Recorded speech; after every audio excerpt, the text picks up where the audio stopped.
দিন নিতু জানতে পারলো জিয়ানের পূর্বে একটা বিয়ে হয়েছিল এবং সে ডিভোর্সে। এই সত্যিটা যখন জানলো তখন কিছুতেই বিশ্বাস করতে পারছিল না সে। নিতু বুঝতেই পারছে না তার সাথেই কেন এমনটা হবে। তার সবচেয়ে বেশি রাগ হচ্ছিল নিজের পরিবারের উপর। তারা কি খোঁজ খবর নেয়নি, ভালো ছেলে পেল, আর অমনি বিয়ের তোড়জোড় শুরু করে দিয়েছে। এই মুহূর্তে রাগ হচ্ছে নাকি কষ্ট হচ্ছে বুঝতে পারছে না সে, শুধু অপেক্ষা করছে জিয়ানের ফিরে আসার। ঘন্টাখানেক পর জিয়ান বাড়িতে আসে। এই সময়টুকু নিতু দরজা বন্ধ করে ঘরে ছিল। শ্বশুর শাশুড়ি ননদ কারোর সাথেই কোনো কথা বলেনি। দরজা খুলে জিয়ানের হাতে বেলি ফুলের মালাটা দেখতে পেল। সে প্রতিদিনই বাইরে থেকে আসার সময় নিতুর জন্য ফুল চকলেট নিয়ে আসবে। গতকালও নিতু তার হাতে প্রিয় ফুল দেখে একই সাথে আনন্দিত এবং লজ্জায় রাঙা হয়ে উঠেছিল। তবে আজ তার মাঝে রাগ ব্যতীত আর কিছুই নেই। জিয়ান নিতুকে জড়িয়ে ধরতে যাবে, ঠিক সেই মুহূর্তে নিতু দুপা পিছিয়ে গেল। রাগে ফুঁসে উঠে বলল, একদম আমার সামনে আসবেন না বলে দিলাম, মিথ্যাবাদী প্রতারক। জিয়ান অবাক হয়ে তাকিয়ে রয়েছে। নিতু কথা বলতে গিয়ে খেয়াল করলো কান্নায় কণ্ঠস্বর রোধ হয়ে রয়েছে তার। জিয়ান বুঝতে পারেনি এমন ভাবে বলল। এসব কি বলছো? কি বলছি বুঝতে পারছেন না তাই না? বলেই নিতু বালিশের নিচ থেকে ডিভোর্স পেপার আর কিছু ছবি জিয়ানের দিকে ছুঁড়ে মেরে বলল, এগুলো বোধহয় লুকিয়ে রাখতে ভুলে গিয়েছিলেন আপনি। আপনারা প্রত্যেকে আমায় ঠকিয়েছেন। জিয়ান চমকে যায় এসব দেখে। এগুলো নিতুর কাছে কি করে এলো? তবে সে কিছু বলতে পারল না। অপরাধীর মতো মাথা নত করে দাঁড়িয়ে রইল। নিতু আলমারি থেকে কাপড় চোপড় বের করে লাগেজে ভরতে শুরু করেছে। প্রতারকের সাথে সংসার করার তো কোনো মানেই হয় না। এই পর্যায়ে জিয়ান নিতুর হাত ধরে বলে, কাপড় লাগেজে ভরছো কেন? কোথায় যাবে তুমি? নিতু এক ঝটকায় হাত সরিয়ে দিল। কান্না করতে করতেই বলল, চলে যাচ্ছে এই বাড়ি থেকে। আপনার সাথে সংসার করা আমার পক্ষে সম্ভব নয়। আমার কথা শোনো। কোনো কথাই আমি শুনবো না। আগে শোনানোর কথা মনে হয়নি? কেন ঠকালেন আমায়? কেন লুকিয়েছেন আগের বিয়ের কথা? তুমি আগে শান্ত হও, আমি তোমাকে সব বলছি। আপনি আর একটা কথাও বলবেন না আমার সাথে। চিৎকার চেঁচামেচি শুনে বাড়ির লোকজন ওদের রুমে চলে এসেছে। নিতু তখনও কাপড় গোছাচ্ছিল। জিয়ানের বাবা জুবায়ের রহমান তখন জানতে চাইলেন, কি হয়েছে? কাঁদছো কেন মা? কিছু কড়া কথা বলতে গিয়েও নিতু বলতে পারল না, দমে গেল। কান্না গলায় দলা পাকিয়ে যাচ্ছে। অসহায় লাগছিল তার নিজেকে। ওর থেকে জবাব না পেয়ে তিনি জিয়ানকে জিজ্ঞেস করলেন, কি হয়েছে ওর? বৌমা কাঁদছে কেন?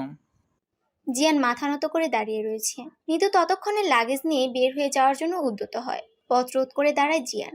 মিনতি করে বলে, প্লিজ নিতু, এভাবে চলে যেও না। খবরদার আমার সামনে কোনো নাটক করবেন না। পথ থেকে সরে দাঁড়ান।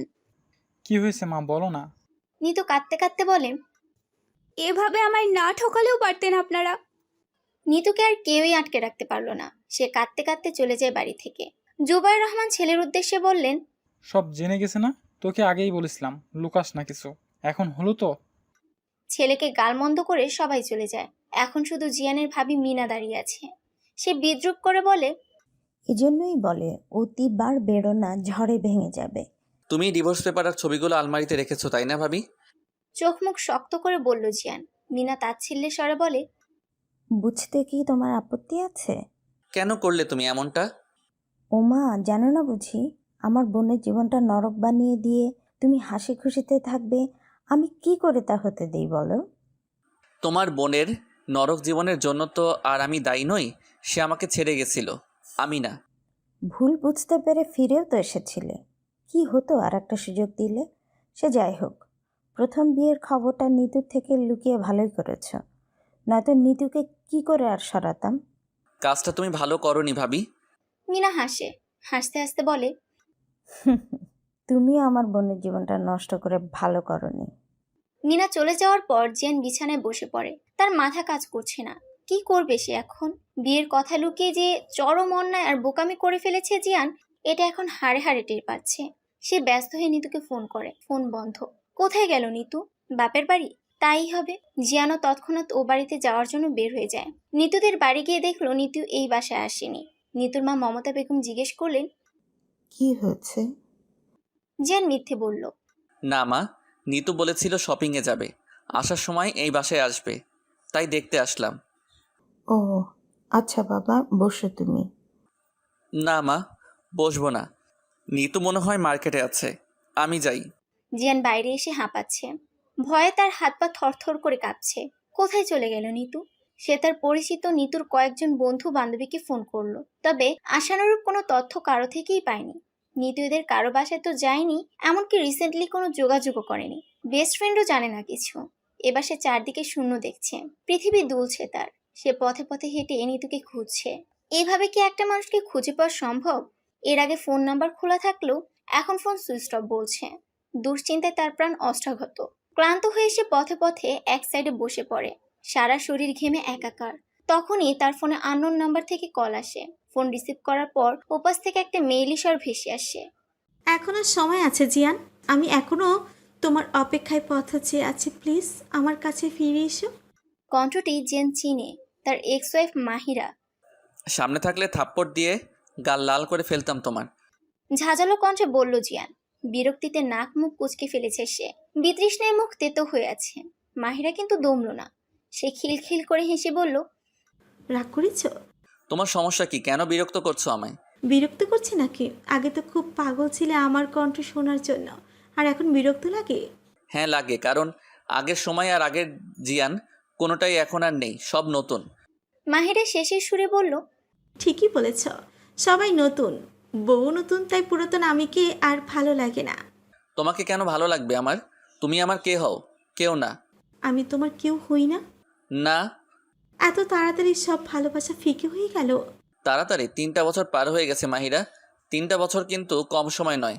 এখন যখন আমি অন্য কারোর সাথে ভালো আছি, তখন কেন এমন করছো?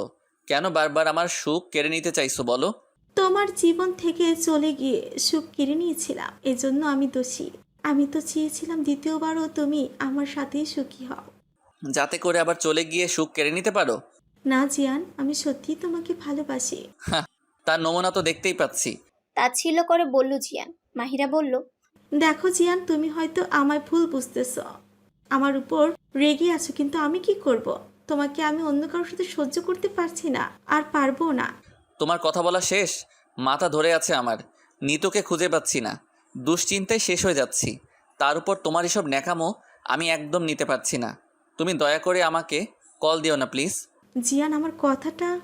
কথা সম্পূর্ণ করতে দিল না জিয়ান, তার পূর্বেই কল কেটে দিল। ভীষণ অসহায় বোধ করছে সে। নিতুর কষ্ট, তার বুকে প্রবল ঝড় শুরু হয়েছে। কোথায় আছে নিতু? বিধ্বস্ত অবস্থায় বাড়িতে এসেছে নিতু। তার পরনের শাড়ি অগোছালো, চুল এলোমেলো, শুকনো মুখ, হাতে লাগেজ। মেয়ের এমন অবস্থা দেখে মমতা বেগম আটকে উঠলেন। ব্যস্ত হয়ে জিজ্ঞেস করলেন, নিতু, তোর ওই অবস্থা কেন? কি হয়েছে? নিতু কোনো প্রত্যুত্তর করল না, সরাসরি নিজের রুমে চলে গেল। মমতা বেগমও সঙ্গে গেলেন। তিনি উদ্বেগপূর্ণ কণ্ঠে জিজ্ঞেস করেই যাচ্ছেন, কথা বলছিস না কেন? জিয়ানের সাথে কি ঝগড়া হচ্ছে? রাগ, জেদ, ক্ষোভ, অভিমান সব আবার মাথা চাড়া দিয়ে ওঠে নিতুর। বাবা মায়ের ভুলের জন্য আজ তাকে পস্তাতে হচ্ছে। প্রচন্ড অভিমানে এসব কথা বাবা মা কাউকেই তার বলতে ইচ্ছে করছে না। সে ঠিক করেছে বলবেও না। সময় থাকতে যখন খোঁজখবর নেওয়ার প্রয়োজন মনে করেনি, এখন আর জেনেই বা কি করবে? কোনো প্রয়োজন নেই তাদের জানার। সে শীতল কণ্ঠে শুধু বলল, কিছু হয়নি, আমায় একটু একা থাকতে দাও। একা থাকবি মানে? কি হয়েছে সেটা তো আমায় বল। বলবো, আমি তো আর কোথাও চলে যাচ্ছি না, আছি তো এখানে। আগে ফ্রেশ হই, একটু রেস্ট নেই, তারপর বলি। তাছাড়া আহামরিও কিছু ঘটেনি। সত্যি তো? হ্যাঁ। ওই বাড়িতে সব ঠিকঠাক আছে তো? হুম। ও, তাহলে জিয়ানের সাথে ঝগড়া করে এসেছিস? বিয়ে হয়েছে মাত্র 4 দিন হলো, এরই মাঝে ঝগড়া বাঁধিয়ে দিয়েছিস? নিতু কোনো উত্তর দিল না, ওয়াশরুমে চলে গেল। মমতা বেগম দরজায় ধাক্কা দিয়ে বললেন, নিতু, ফ্রেশ হয়ে ডাইনিং রুমে আসিস, আমি তোর নাস্তা দিচ্ছি। নিতু এবারও কোনো উত্তর দিল না। গতকাল সে জিয়ানদের বাড়ি থেকে বেরিয়ে ফেসবুকে পরিচিত এক ক্লোজ বান্ধবী শম্পার বাড়িতে উঠেছিল। জিয়ানের আগের বিয়ের ব্যাপারে শম্পাকে কিছু জানায়নি। সামান্য কথা কাটাকাটি হয়েছে বলেই জানিয়েছিল। ফোন বন্ধ করে সারা রাত ভেবেছে সে কি করবে, কি করা উচিত। ভোর রাতের দিকে সে একটা সিদ্ধান্ত নিয়েছে, ভয়াবহ রকমের কঠিন সিদ্ধান্ত। হোক ভুল, ভুল ঠিকের হিসাব করার মতো মানসিকতা এখন তার নেই। সে উন্মাদ হয়ে গেছে। জিয়ানের প্রতারণা কিছুতেই মানতে পারছে না। সে তো সত্যিই মানুষটাকে ভালোবাসতে শুরু করেছিল, তাহলে কেন ঠকালো এভাবে? চাপা স্বভাবের অভিমানী নিতু এতটুকু বুঝেছিল তার সিদ্ধান্ত এখানে বাস্তবায়ন করতে গেলে শম্পাসহ তার বাকি রুমমেটরা ফেঁসে যাবে। তার জন্য অন্যদের ক্ষতি হোক এটা সে চায় না। তাই সকাল হতেই নিজের বাড়িতে চলে এসেছে। যা করার সে এখানেই করবে। ওয়াশরুম থেকে ফ্রেশ হয়ে বেরিয়ে সে ব্যাগ ধারালো দুটো ব্লেড বের করে। এগুলো সে আসার সময় কিনে নিয়ে এসেছে। ব্লেড দুটো নিয়ে সে ফ্লোরে বসে পড়লো। খাটের সঙ্গে হেলান দিয়ে কিছুক্ষণ নির্নিমেষ দৃষ্টিতে তাকিয়ে রইল। রুমের ভেতর যখন পিনপতন নীরবতা, তাই ফ্যানের ভনভন শব্দ কানে লাগছে খুব। সে আর কিছুই ভাবার সময় নিল না। দুটো ব্লেড একত্রে করে বা হাতের রগের ওপর ক্রমাগতভাবে আঁচড় দেওয়া শুরু করে। ক্ষতস্থান থেকে গল গল করে রক্ত বের হচ্ছে। রক্তে তার হাত, ব্লেড, পরনে বাসন্তী রঙের শাড়িটি ভিজে জপজপে হয়ে গেছে। চোখের সামনে সবকিছু ঝাপসা হয়ে আসছে তার। ধীরে ধীরে শরীর হালকা হতে শুরু করে। চেতনা হারিয়ে শরীরের সমস্ত ভার ছেড়ে দেয়। কাত হয়ে পড়ে থাকে রক্তে ভেসে যাওয়ার সাদা টাইলসের ওপর। সারাটা রাত ছটফট করেছে জিয়ান। কোথায় না খুঁজেছে, কিন্তু কোথাও নিতুর কোনো খবর পায়নি। চোখের পাতায় ঘুমও নেই এক ফোঁটা। সারা রাত কেটেছে তার সিগারেট খেতে খেতে, কিন্তু ঘুম আসেনি একটু। সকালে একটু তন্দ্রাভাব আসলেও ঘুমটা গাঢ় হয়নি। বারবার স্বপ্নে সে নিতুকে দেখছিল, আর সত্যি ভেবে ঘুমটাও ভেঙে যাচ্ছিল। সে ঘড়ির দিকে তাকালো। সকাল 8:10। প্রচন্ড তৃষ্ণা পেয়েছে। পিপাসা মেটানোর জন্য পানি প্রয়োজন, কিন্তু এ ঘরে পানি নেই। ডাইনিং রুমে যেতে হবে। সে শোয়া থেকে উঠে বসে, তখন তার ফোনটা বেজে ওঠে। নিতুর বাবা নূর আমিন আহমেদ ফোন করেছেন। তিনি হঠাৎ এত সকালে কল দিচ্ছেন। তাহলে কি ওই বাসায় জেনে গেছে নিতু যে নেই? দোনামোনা হয়ে ভয়ে ভয়ে ফোন রিসিভ করলো জিয়ান। ওপাশ থেকে অনেকের একসাথে কান্নার শব্দ ভেসে আসে। ভয়ে তটস্থ হয়ে যায় জিয়ান। তার বুক কাঁপছে। নূর আমিন আহমেদ ক্রন্দনরত স্বরে বললেন, নিতু সুইসাইড করার চেষ্টা করেছে জিহান। হাত কেটেছে, ব্লিডিং হয়েছে অনেক। আমরা ওকে নিয়ে এখন হাসপাতালে যাচ্ছি। তুমি তাড়াতাড়ি তানহা হাসপাতালে চলে আসো। জিয়ান বাকরুদ্ধ হয়ে যায়। তার কণ্ঠ কথা বলার শক্তি হারিয়েছে। এমন কোনো খবর শোনার জন্য সে মোটেও প্রস্তুত ছিল না। নূর আমিন আহমেদ কল কেটে দিয়েছেন। তৎক্ষণাৎ জিয়ান গায়ে শার্ট জড়িয়ে বেরিয়ে পড়ে। তার দু চোখে বেয়ে পানি পড়ছে। ছেলে হয়ে সে কান্না আটকে রাখতে পারছে না। নিতুর এখন কি অবস্থা? ওর যদি কিছু হয়ে যায়, তাহলে জিয়ান নিজেকে কি করে ক্ষমা করবে? একটা মিথ্যা কি এভাবে নিতুকে তার জীবন থেকে কেড়ে নেবে? জিয়ান যতক্ষণে হাসপাতালে পৌঁছালো, ততক্ষণে নূর আমিন আহমেদ এবং বড় মেয়ে মিতুর স্বামী শোভন হন্যে হয়ে রক্তের সন্ধান করছিলেন। ফোনে কারোর সাথে রক্তের জন্যই কথা বলছিলেন নূর আমিন আহমেদ। জিয়ান এগিয়ে গিয়ে ভয়ার্ত কণ্ঠে শুধালো। বাবা, নিতু কোথায়? কান থেকে ফোন নামিয়ে রাখলেন তিনি। ব্যস্ত ভঙ্গিতে বললেন, 3 ব্যাগ ও নেগেটিভ রক্ত লাগবে জিহান, ইমার্জেন্সি। জিয়ান আর কথা না বাড়িয়ে সঙ্গে সঙ্গে ওর কাছের দুই বন্ধুকে ফোন করলো, যাদের রক্তের গ্রুপ ও নেগেটিভ। ফোন পেয়ে ওরা তৎক্ষণাৎ ছুটে আসে। এখনো আরো 1 ব্যাগ রক্ত প্রয়োজন। হাসপাতালের এমডি এসে জানালো তাদের হাসপাতালের একজন ওয়ার্ড বয় রক্ত দিয়েছে। হাফ ছেড়ে বাঁচল নিতুর পরিবার। নিতুর মা শাড়ির আঁচলে মুখ গুজে কাঁদছেন। নিতু তাকে কোনোভাবেই শান্ত করতে পারছেন না। শোভন আছে শ্বশুরের সাথে। জিয়ানের মনের ভেতর ভয় এবং আশঙ্কা। এখনো কেউ কিছু জিজ্ঞেস করেনি, কিন্তু যখন জানতে চাইবে নিতুর সাথে তার কি হয়েছিল, কেন নিতু এমন একটা ডিসিশন নিয়েছে, তখন সে কি উত্তর দেবে? জিয়ান আগে বাড়িতে ফোন করে ঘটনাটি জানালো। এরপর গিয়ে দৌড়ে প্যাসেজওয়েতে একা বসলো। মাথার ভেতর যন্ত্রণা হচ্ছে খুব। নিজের ভুলের জন্য নিতুকে এখন কষ্ট পেতে হচ্ছে। সে দু হাতে মুখ ঢেকে ঝুঁকে বসে। নিতুকে পাওয়ার জন্য এই কথা লুকানো ছাড়া তার কাছে আর কোনো রাস্তাও ছিল না তখন। 3 মাস আগের কথা। বন্ধু আসিফের বোনের বার্থডে পার্টিতে গিয়েছিল জিয়ান। সেখানেই নিতুকে সে প্রথম দেখেছিল। লাল রঙের সুন্দর একটা গাউন পরেছিল নিতু। জিয়ানের সবচেয়ে অপছন্দের রং ছিল লাল, কিন্তু সেদিন যেন সে লাল রঙেই মুগ্ধ হয়েছিল। তার বারবার মনে হয়েছিল লাল রং ছাড়া নিতুকে ঠিক মানাতো না। হাস্যজ্জ্বল নিতুর প্রেমে সেদিনই সে ডুবেছিল। খোঁজখবর নিয়ে জানতে পারলো নিতুর বাবা মায়ের ভীষণ বাধ্যমে। কোনো সম্পর্কে না থাকলেও তার পেছনে অনেক ছেলের লাইন রয়েছে, যাদের কেউ কেউ জিয়ানের থেকেও বেটার। সে ভয় ছিল নিতু কি তার ভালোবাসার প্রস্তাব গ্রহণ করবে। সম্ভাবনা ছিল খুবই ক্ষীণ। অন্যদিকে তার ছিল অভিশপ্ত এক অধ্যায়, যে অধ্যায়ের নাম মাহিরা। জিয়ান, ডাক শুনে অতীতের ভাবনা থেকে বেরিয়ে আসে জিয়ান। ঝাপসা দৃষ্টিতে তাকিয়ে দেখে ওর বাবা মা এসেছে। বেআইন কোথায়? জিজ্ঞেস করলেন জুবায়ের রহমান। জিয়ান নির্লিপ্ত গলায় বলল, 2 তলায়। তুই এখানে একা বসে আছিস কেন?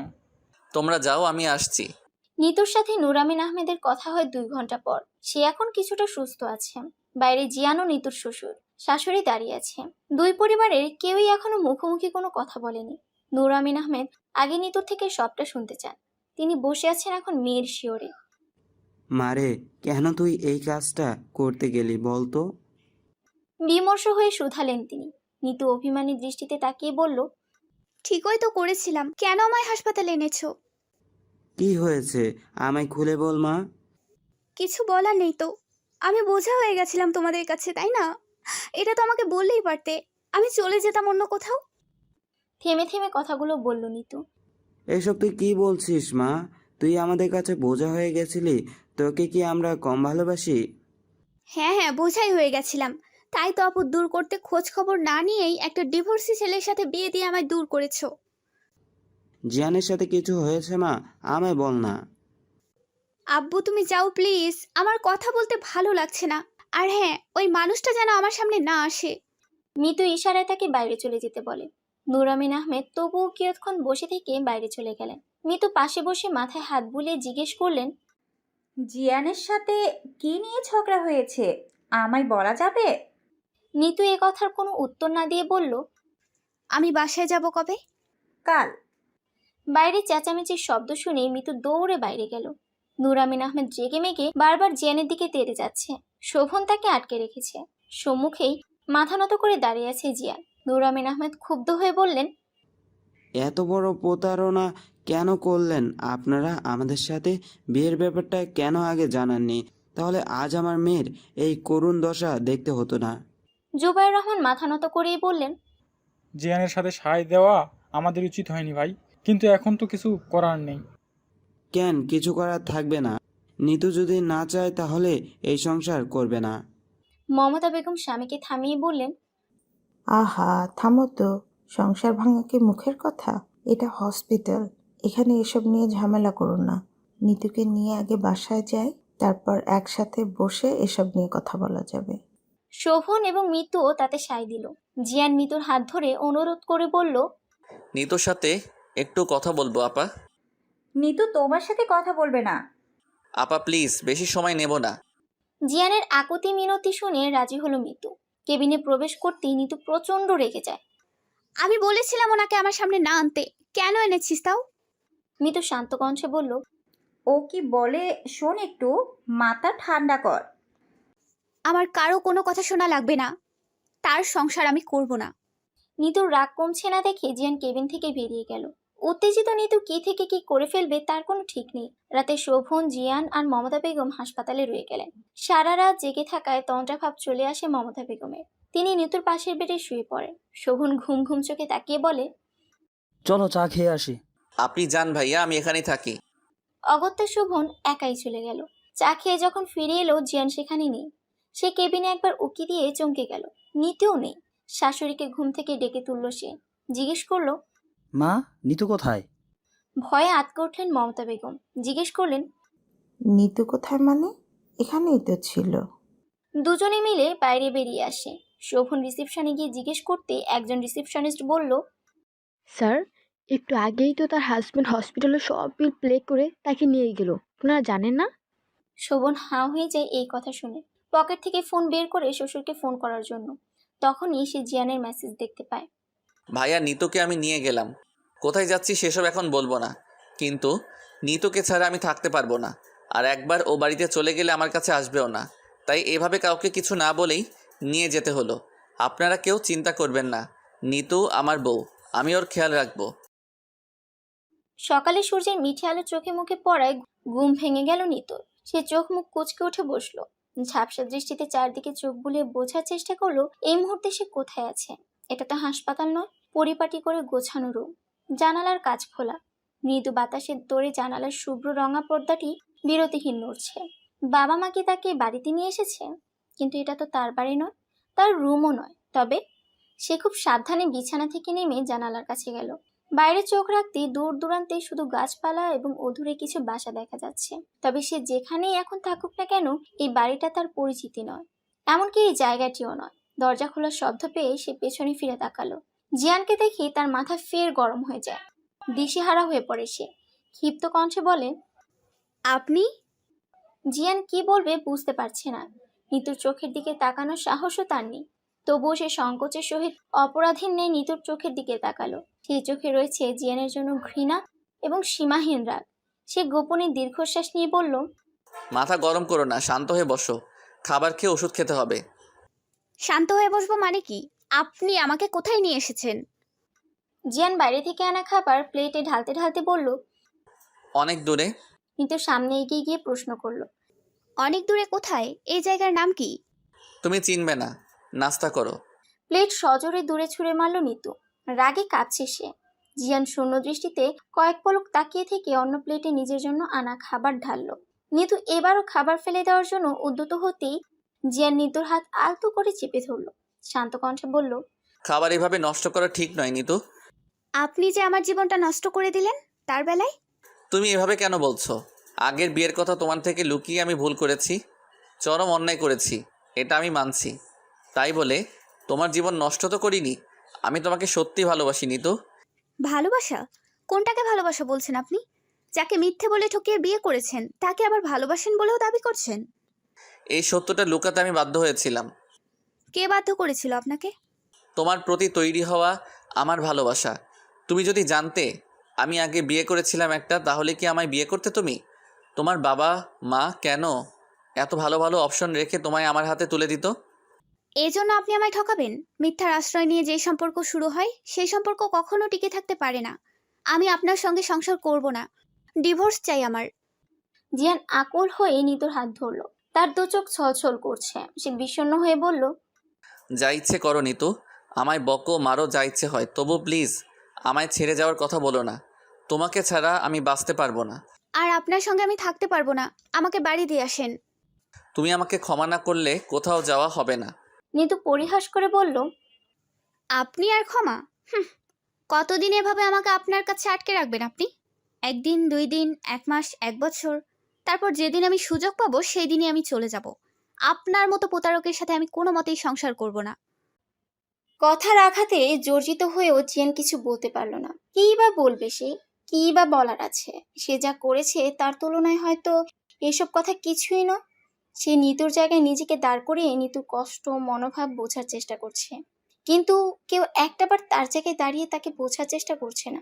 কেউ বুঝতেই চাইছে না কতটা ভালো সে নিতুকে বাসে। জিয়ান পাশের রুমে গিয়ে বসে রইল।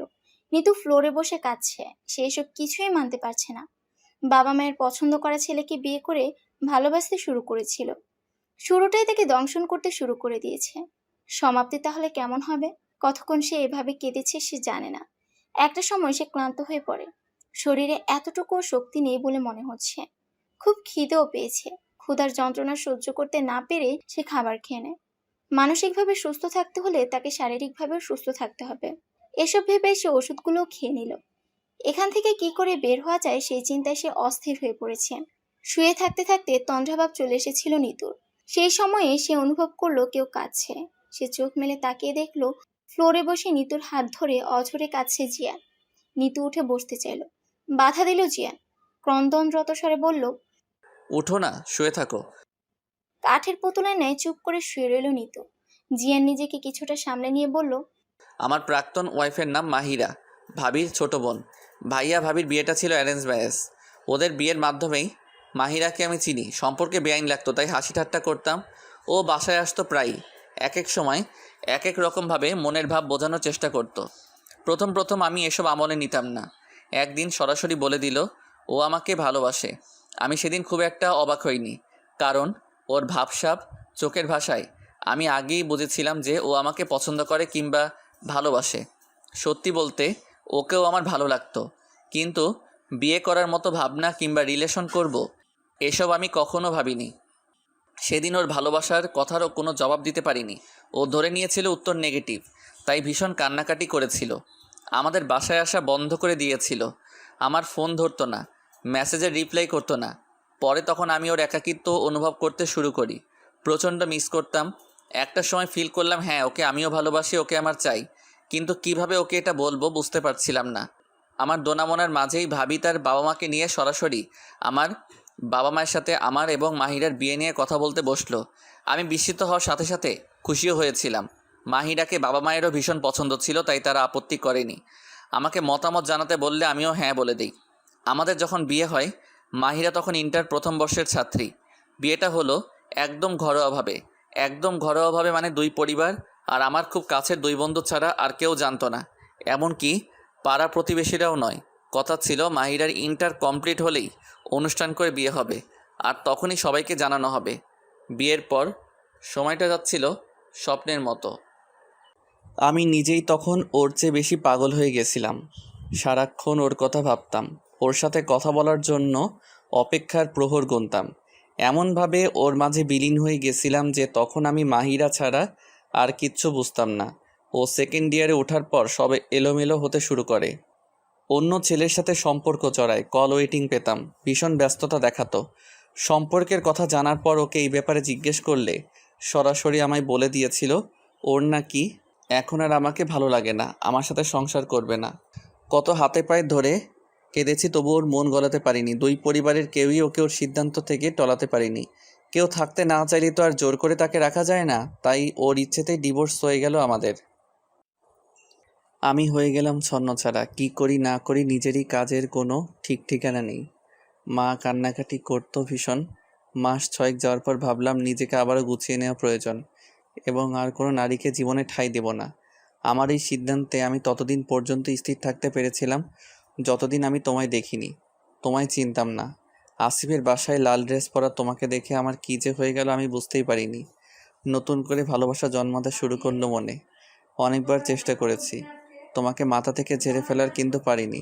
তোমার সম্পর্কে খোঁজখবর নিয়ে বুঝলাম তুমি রিলেশনে কখনো রাজি হবে না। সত্যি বলতে রিলেশনে আমিও আগ্রহী ছিলাম না। বিয়ে নিয়ে আরও বেশি ভয় ছিলাম যে সব জানলে তোমার বাবা মা তোমাকে আমার কাছে বিয়ে দেবে নাকি, তুমি রাজি হবে কিনা, সব নিয়ে আমি ভীষণ ভয়ে ছিলাম। আর তাই বাধ্য হয়েই আগের বিয়ের কথাটা লুকিয়েছিলাম।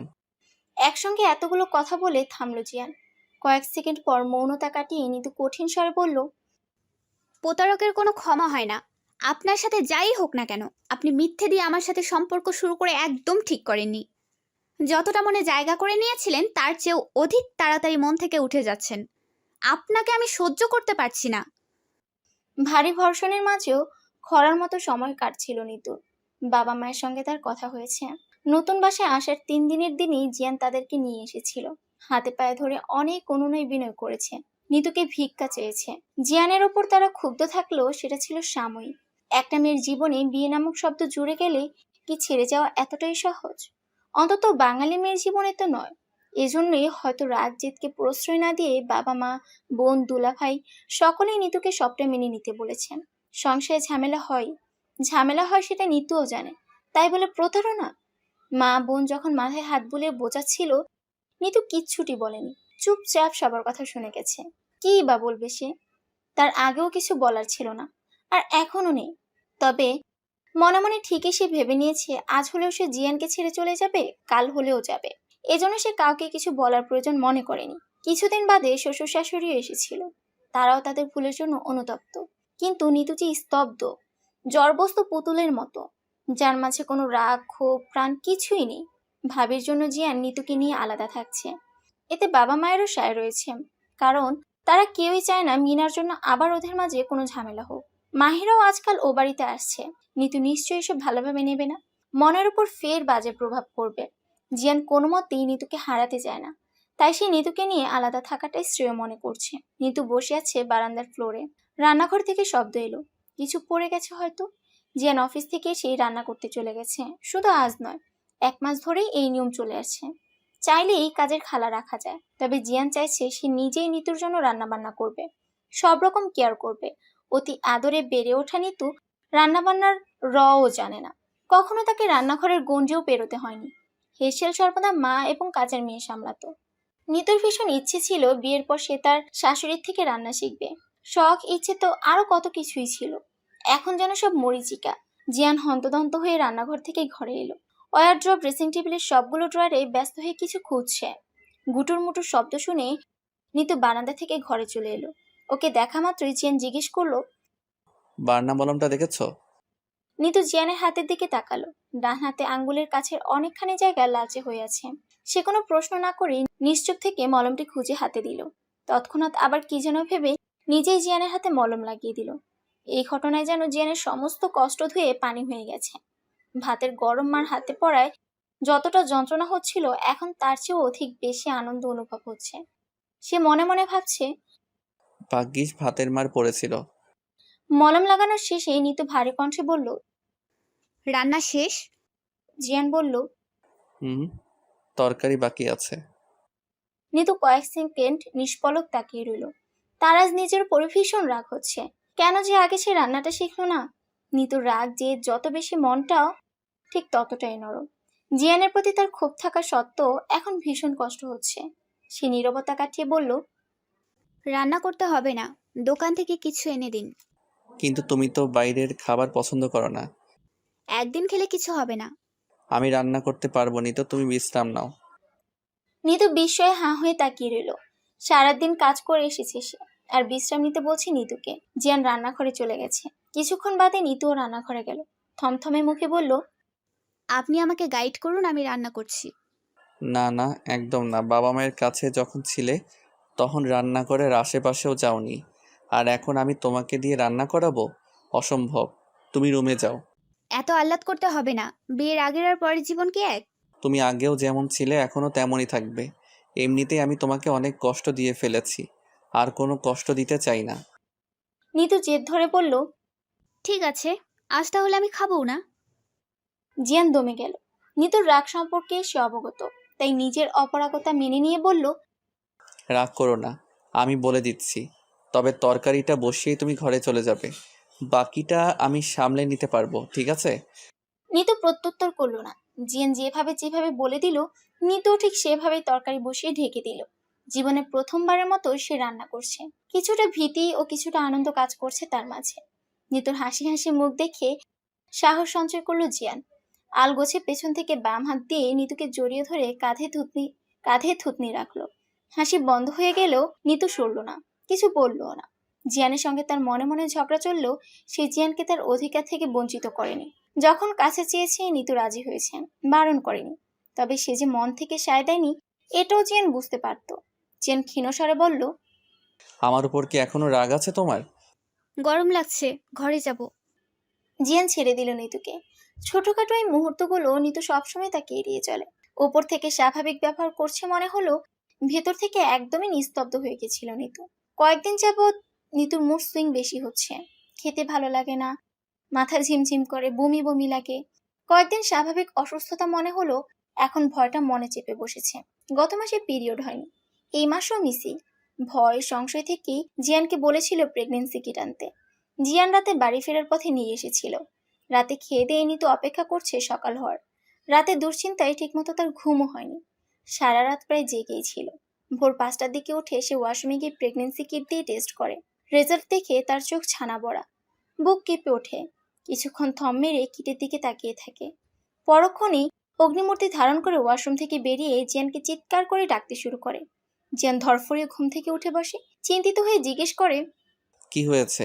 শরীর খারাপ লাগছে? নিতু কিট ছুঁড়ে ফেললো বিছানার ওপর। জিয়ান হাতে তুলে নিয়ে কয়েক সেকেন্ড তাকিয়ে থাকে। রেজাল্ট পজিটিভ দেখে খুশিতে ঝলমল করে ওঠে তার মুখ। আনন্দে আত্মহারা হয়ে কিছু বলার পূর্বেই নিতু চিৎকার করে বলে। কেন করলি এই কাজ? কেন বেবি দিলি? বেবি নেব বলেছিলাম। জিয়ান নিতুকে শান্ত করতে বলল। আমার কথা শোনো নি তো। কিসের কথা শুনবো? তুই ইচ্ছে করে করেছিস এটা, যেন আমি তোকে ছেড়ে যেতে না পারি, তাই না? রাগে ঘরে জিনিসপত্র ভাঙচুর করতে শুরু করে নিতু। অবস্থায় বেগতিক দেখে জিয়ান উঠে গিয়ে শক্ত করে জড়িয়ে ধরল। প্রথমে নিজেকে ছাড়ানোর জন্য ধস্তাধস্তি করলো, পরে নিতু চুপ হয়ে যায়। জিয়ান নিতুর ছোট্ট ফ্ল্যাটের আনাচে কানাচে আনন্দ ও খুশির ছোঁয়া। খবর পেয়ে দুজনের পরিবারে ছুটে এসেছে। মিষ্টিতে ভরে গেছে ঘর। নিতু স্তব্ধ নিশ্চুপ। মা হওয়া নিয়ে তো একসময় তার মাঝেও অনেক স্বপ্ন ছিল। তাহলে এখন সে কেন খুশি হতে পারছে না? জিয়ানের একটা ভুলের জন্য? একটা ভুল কি মনের মাঝে এতটাই দাগ কাটতে পারে? সবাই একসঙ্গে বসে আছে। নিতুর মা মমতা বেগম বললেন। জিয়ান, নিতুকে তাহলে আমাদের বাসায় নিয়ে যাই এখন। তুমি তো সারাদিন অফিসে থাকো, ওর দেখভাল করার জন্য তো কাউকে প্রয়োজন। জিয়ান সঙ্গে সঙ্গে বলল। না মা, নিতু আমার কাছেই থাকবে। আমি ওর দেখাশোনা করার জন্য আলাদা লোক রাখবো। নিতু এই প্রসঙ্গে কিছুই বলল না। সে এখানেই থাকুক কিংবা বাপের বাড়িতেই থাকুক না কেন, তা নিয়ে কোনো ভ্রুক্ষেপ নেই। নিতুর বাবা মা এতটুকু বুঝতে পেরেছে এতদিনে, জিয়ান তাদের মেয়েটাকে ঠিক কতটা ভালোবাসে। সত্যি বলতে এত তাড়াতাড়ি বাচ্চা নেওয়ার প্ল্যান দুই পরিবারেরই ছিল। বাচ্চা হলে হয়তো নিতু আর এমন থাকবে না, তার মন পাল্টে যাবে, আগের মতো স্বাভাবিক হয়ে যাবে। জিয়ান খুব করে চায় বাচ্চা হোক, কিন্তু তার মন পাল্টে যাবে। তার নিতু আগের মতো হয়ে যাক। তাই তো এভাবে বাচ্চা নেওয়া। কেউ আর নিতুকে নিয়ে যাওয়ার জন্য জোর করলো না। মাঝে মাঝে তারা এসে কয়েকদিন করে থেকে যাবে।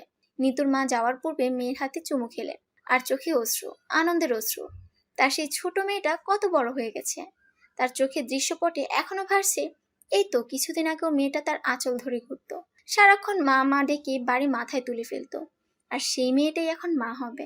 তাই আনন্দে খুশিতে চোখে পানি এসে পড়েছে। তিনি নিতুর মাথায় হাত বুলিয়ে বললেন, এবার একটু স্বাভাবিক হ মা, আগের মতো হাসি খুশি থাক, অতীত ভুলে যা। জিয়ান তো আর তোকে ছেড়ে যায়নি। দুনিয়ার সমস্ত কিছু একদিকে আর অন্যদিকে হলি তুই। কেন জেদ করে শুধু শুধু ছেলেটাকে কষ্ট দিচ্ছিস আর নিজেও কষ্ট পাচ্ছিস? জীবনটা ভীষণ ছোট রে মা। এক জীবনে যদি রাগ অভিমান করেই সময় নষ্ট করে ফেলিস, তাহলে ভালো থাকবি কবে? নিজের জন্য ভালো থাকাটা নিজেরই তৈরি করে নিতে হয়। অন্য কেউ তোর ভালো থাকা তৈরি করতে পারবে না। আমার কথাগুলো একটু শুনিস মা, নিজের যত্ন নিস, খাওয়া দাওয়া ঠিক মতো করিস। এখন আর তুই কিন্তু একা না, তোর মাঝে আর একটা প্রাণ বেড়ে উঠছে ধীরে ধীরে। নিজের জন্য না হলেও ওর জন্য তোকে ভালো থাকতে হবে, সুস্থ থাকতে হবে। নিতু মায়ের সবগুলো কথা চুপচাপ শুনে গেছে শুধু। সবাই চলে যাওয়ার পর আবার বাড়ি ফাঁকা হয়ে গেছে। দুদিনের ভেতরেই জিয়ান 19-20 বছরের একটা মেয়ে ঠিক করে। জিয়ান অফিস থেকে না আসা অব্দি শুধু মেয়েটা নিতুর সঙ্গে সঙ্গে থাকবে এবং খেয়াল রাখবে। আরেকজন কাজের খালি ঠিক করে, যিনি 3 বেলা এসে শুধু বাড়ির কাজ করে যাবে। নিতুর মাঝে আরেকটা প্রাণ আছে, এটা সে মন থেকে অনুভব করতে পারে না। হয়তো এমনিতেও এই অনুভূতি হতো না যদি না প্রেগন্যান্সি সিনড্রোম তার মাঝে দেখা যেত। বাচ্চা পেটে আসার পর থেকেই তার অস্বস্তি শুরু হয়। কিছুই খেতে পারে না, সারাক্ষণ মুখে তিতকুটে হয়ে থাকে, পেটে কিছুই থাকে না, তবুও সারাক্ষণ বমি বমি একটা ভাব থাকে। মাথা কেমন ঝিমঝিম করে। তেঁতুল ছাড়া আর কিছুই তার একটু ভালো লাগে না। যে কোনো খাবারের গন্ধই তার বিরক্ত লাগে। বিশেষ করে মাছের গন্ধ সে একেবারেই সহ্য করতে পারে না। এজন্য জিয়ান বাড়িতে মাছ আনা বন্ধ করে দিয়েছে। সে নিজেও নিতুর জন্য মাছ খায় না। নিতু যখন একা একা থাকে তখন আনমনে সে পেটের ওপর হাত রাখে, বোঝার চেষ্টা করে এখানেই বুঝি আছে সেই ছোট্ট প্রাণ। কিন্তু মা হওয়া যে সহজ বিষয় নয়। এই যে এত এত অসহ্য যন্ত্রণা তাকে সহ্য করতে হচ্ছে, এগুলো তো সে আগে কখনো অনুভব করেনি। তবে এখন জিয়ানের কেয়ার করার পরিমাণ আরো বেড়ে গেছে। এক কথায় বলতে গেলে নিতুকে সে চোখে হারায়। 2-1 দিন পর পরই বাবা মা শ্বশুর শাশুড়ি বোন দুলাভাই এসে নিতুকে দেখে যায়।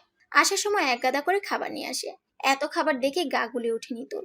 নিতু যে মা হচ্ছে, তার মাঝেও যে আরেকটা প্রাণ আছে, এটা সে সত্যিকার অর্থে মন থেকে অনুভব করে। একদিন মাঝরাতে হঠাৎ করে সে পেটে আঘাত পায়। ঘুমের ঘুরে তখন বুঝতে না পারলেও ঘুম ভাঙার পরে বুঝতে পারলো তার সেই ছোট্ট প্রাণ পেটে কিক দিচ্ছে। সে ব্যথা পাচ্ছে, তবুও অদ্ভুত আনন্দ হচ্ছে তার মাঝে। সে তার বড় পেটটির ওপর হাত রাখলো। এই তো আবারও কিক দিল।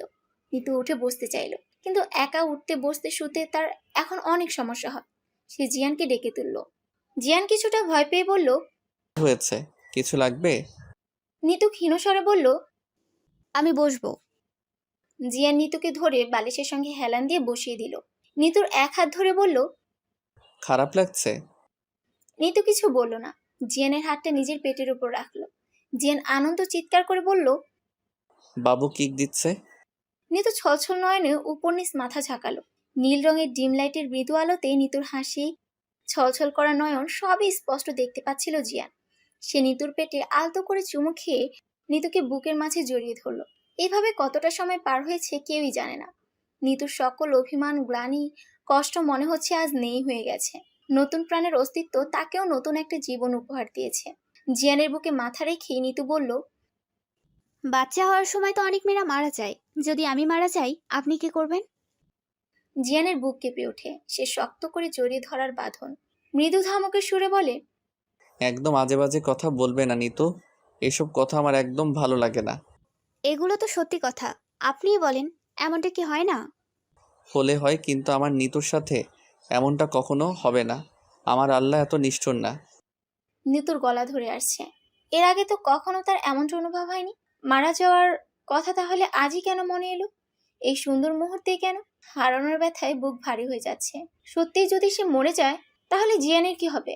সে কি তার অনাগত বাবুটাকে দেখেও মরতে পারবে না? সে তো জিয়ানের থেকে হারিয়ে যেতে চায় না এভাবে।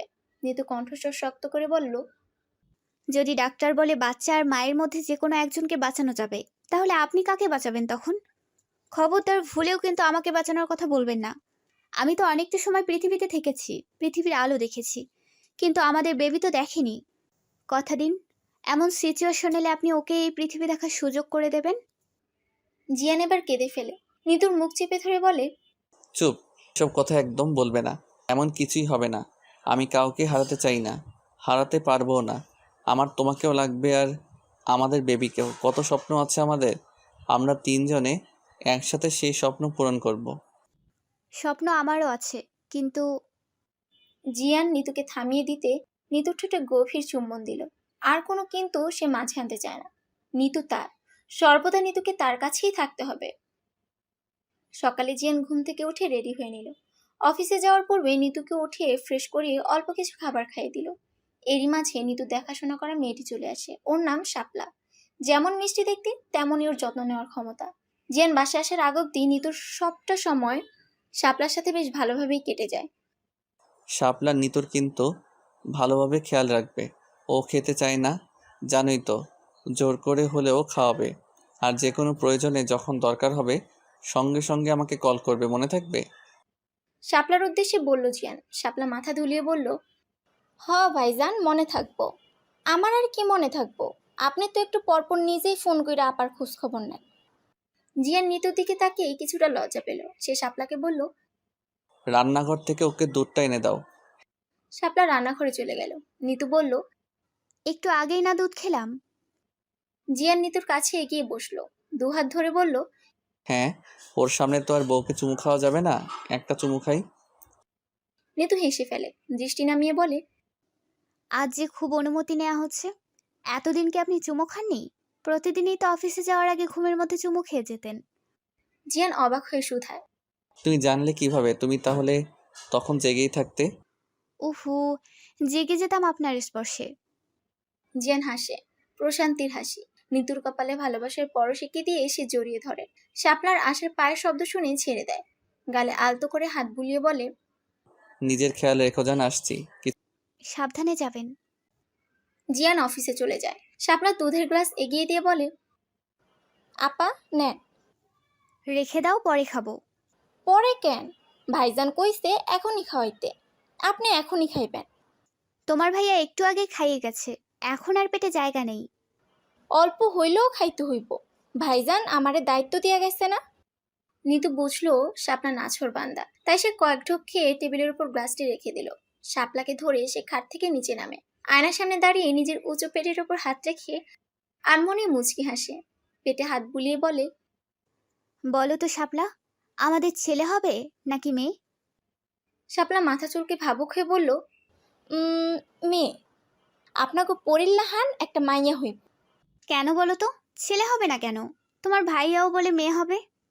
জানি না তো, আমার মন কইলো তাই কইলাম। আফা, এখন তো আলতা নাকি জানি কে ওরে, আপনি করেন নাই? তাইলেই তো জানতে পারতেন পোলা হইব নাকি মাইয়া। নিতু হেসে বলল, আলট্রাসোনোগ্রাফি এখনো করিনি। তোমার ভাইয়া অনেকবার বলেছে, রাজি হইনি। কেন? সে তো অনেক কারণ। পরে অবশ্য ভেবেছিলাম সারপ্রাইজ থাকুক, বাবু হওয়ার পরেই জানা যাবে। কিন্তু এখন বাবা মা আব্বু আম্মু সবাই জোর করছে, বাবু কেমন আছে সেটাও তো জানতে হবে। তাই এই শুক্রবার যাব বলেছি। ভালো হইব, তাইলে জানা যাইব। নিতু হঠাৎ পেটে হাত রেখে আর্তনাদ করে ওঠে। শাপলা ভয় পেয়ে যায়। উঠে গিয়ে নিতুকে ধরে বিছানায় বসে জিজ্ঞেস করে, আপা কি হইছে, ভাইয়ারে ফোন দিমু? নিতু শাপলার হাত চেপে ধরে মৃদু স্বরে বলল, আহা, ব্যস্ত হচ্ছ কেন? কিছু হয়নি আমার। তাইলে আপনি এমন করতেছেন কেন? পেটের ভেতর বাবু কিক দিচ্ছে। কি দিতাছে? লাথি দিচ্ছে, এবার বুঝেছো? শাপলা হেসে বলে, ও এবার বুঝছি, আমি একটু দেখি। নিতু হেসে বলে, দেখো। শাপলা নিতুর পেটের ওপর হাত রাখলো। বাবু কিক দেওয়ার পর সে আনন্দে উচ্ছ্বাসিত হয়ে বলল, হ হ, এই তো বাবু লাথি দিতাছে। এখন মনে হইতাছে আপা পোলা বাবু হইব। একটু থেমে সে নিতুর পেটে হাত বুলিয়ে বলল, এই যে দুষ্টু, মায়ের এমন লাথি দিতাছ কেন? মায় কষ্ট পায় না? শান্ত হও, শান্ত হও, চুপ করে শুয়ে থাকো। নিতু শাপলার কথার ধরন শুনে খিলখিল করে হাসতে থাকে। নিতুর এখন 9 মাস চলছে। তার চলাফেরা বেশ বেগ পেতে হচ্ছে। অবশ্য এতে খুব একটা কষ্ট তাকে করতে হয় না। মমতা বেগম এবং আফরোজা বেগম দেখাশোনা করার জন্য 1 মাস যাবৎ এই বাড়িতেই আছেন।